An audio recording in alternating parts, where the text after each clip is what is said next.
Maintenant, on peut faire des liaisons doubles avec tout ça. Vous allez voir que c'est vraiment intéressant. Ça permet d'expliquer pourquoi les liaisons doubles ne peuvent pas tourner alors que les liaisons simples, ils peuvent tourner. On peut se le schématiser comme ça. Si vous avez une liaison double, vous allez devoir casser vos doigts, ça ne fonctionnera pas. C'est super important. Si vous voulez avoir des muscles capables de soulever des charges, il faut qu'il y ait des liaisons doubles une fois de temps en temps dans vos acides aminés pour que ça soit solide. Sinon, vous seriez tout mou. Vous avez besoin de liaisons doubles à quelque part pour pas que les liaisons tournent les unes sur les autres. On va se la représenter et là, les orbitales pi vont apparaître parce que les orbitales p vont se marier ensemble pour faire des orbitales pi. Donc, ça va être une addition d'ondes de p, ça donne des pi et ce sont les pi qui vont justement empêcher de tourner. À force de vous voler des punchs comme ça, je vais vous présenter le film. Donc, on va rapprocher deux carbones l'un avec l'autre pour former une liaison double dans cette molécule-là. Donc, on a 4 H, on a 2 carbones. Donc, les 2 carbones vont se rapprocher ensemble, vont former une liaison double et ils vont avoir une liaison simple avec 2 hydrogènes.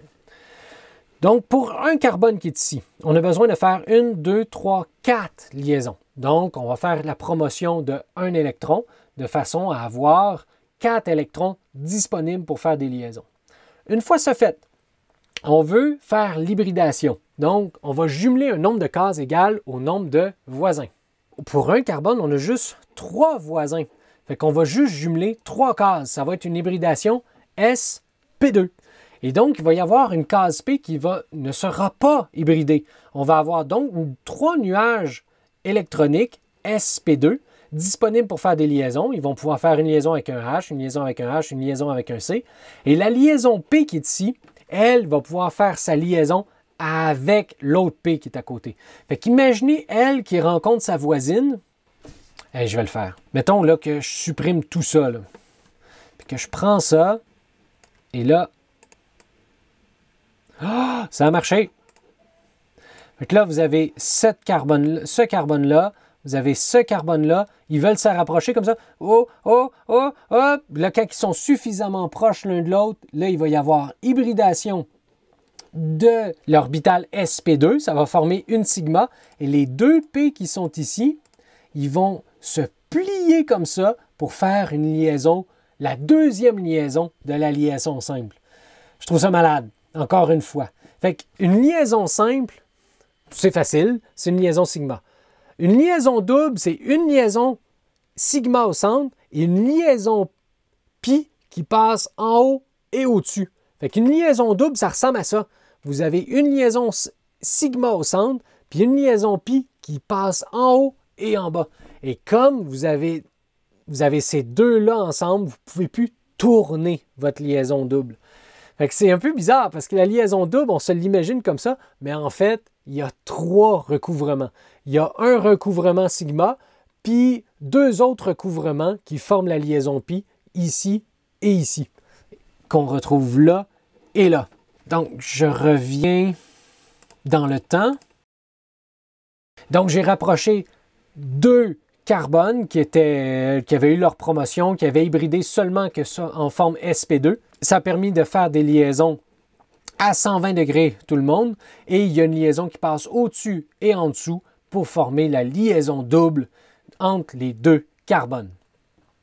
Avouez que c'est beau quand même. Donc, dans une liaison double, vous avez une liaison sigma et une liaison pi. Pi, parce que c'est 2 cases P qui se fusionnent ensemble, qui font un recouvrement, une addition constructive, une orbitale pi. Les orbitales pi sont vraiment comiques, là. Ils se forment en haut et en bas de la liaison sigma. Maintenant, rapprochons 2 carbones pour former la molécule de C2H2. Donc, on va faire une liaison triple. Première étape, toujours la même chose. On fait d'abord une promotion. On veut faire 4 liaisons par carbone.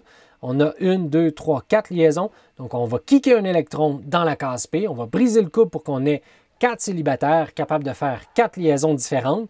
Donc, on va avoir 2S1, 2P3. C'est bon, jusque-là. Maintenant, hybridation. On jumelle un nombre de cases égal au nombre de voisins. On va avoir seulement que 2 voisins. Donc, juste besoin de jumeler 2 cases. Donc, ça va être une hybridation SP. Donc, on va avoir 2 nuages électroniques sp et on a encore 2 orbitales p. une dans l'axe des X, puis l'autre dans l'axe, mettons Y. Une dans l'axe des Y et l'autre dans l'axe des Z. Fait que quand on va rapprocher, je me fais un peu de place. Ce carbone-là d'un autre carbone.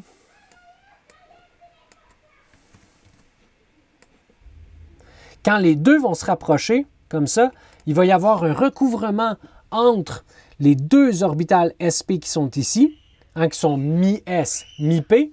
Il va y avoir un autre recouvrement avec la p qui est dans l'axe des z qui est ici. Donc, ils vont se lier comme ceci. Donc, il y a l'axe, je vais l'avoir.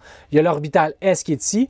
Il y a l'orbital p qui est en avant et en arrière de vous.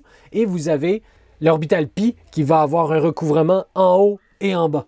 Quand on va rapprocher les deux suffisamment, comme ceci, les deux, en se touchant, vont avoir les deux pi qui vont se toucher, à gauche et à droite, en haut et en bas, et la sigma qui va passer en plein milieu. Fait que je reviens dans le temps.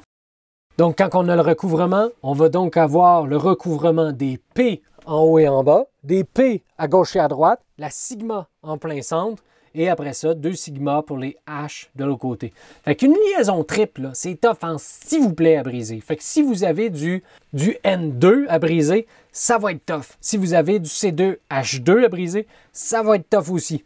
Fait que des liaisons doubles, des liaisons triples, c'est difficile à briser.